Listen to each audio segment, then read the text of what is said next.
ഫേസ്ബുക്കിനെയും മറ്റ് social network സൈറ്റുകളെയും നിരോധിക്കുകയോ നിയന്ത്രിക്കുകയോ ചെയ്യേണ്ടതിന്റെ ആവശ്യം ഇപ്പോഴുണ്ട്.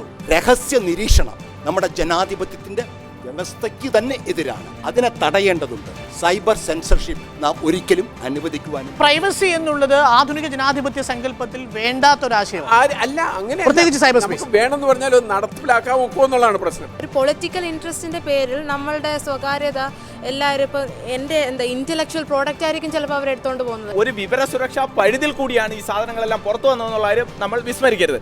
Surveillance ആവാമോ ഇല്ലയോ എന്നുള്ള ഒരു കാര്യത്തെ കുറിച്ചിട്ടാണ് നമ്മൾ എപ്പോഴും ചർച്ച ചെയ്യുന്നത്. അതിന് പകരം ഇത് ആര് ചെയ്യുന്നു, എന്തിനു വേണ്ടി ചെയ്യുന്നു എന്നുള്ളത് വളരെ പ്രധാനപ്പെട്ട ഒരു കാര്യം. കമ്മ്യൂണിസ്റ്റ് പാർട്ടിയുടെ ഉള്ളിൽ ചർച്ച ചെയ്യപ്പെടുന്ന വിഷയങ്ങൾ പത്രമാധ്യമങ്ങളിലെത്തിയാൽ അങ്ങ് അതിനെ എതിർക്കുന്നത് എന്തുകൊണ്ട്? ജനാധിപത്യ വ്യവസ്ഥയിൽ പത്രങ്ങളുടെ പങ്ക് ഒളിച്ചു വെക്കാൻ ശ്രമിക്കുന്നത് പുറത്തു കൊണ്ടുവരികയാണ്. ഇങ്ങോട്ട് തരുന്നത് വാർത്തയല്ല. എവിടെയാണ് നമ്മുടെ നവമാധ്യമ സ്വാതന്ത്ര്യം? ഫേസ്ബുക്കിന് ഡിസ്ലൈക്ക്.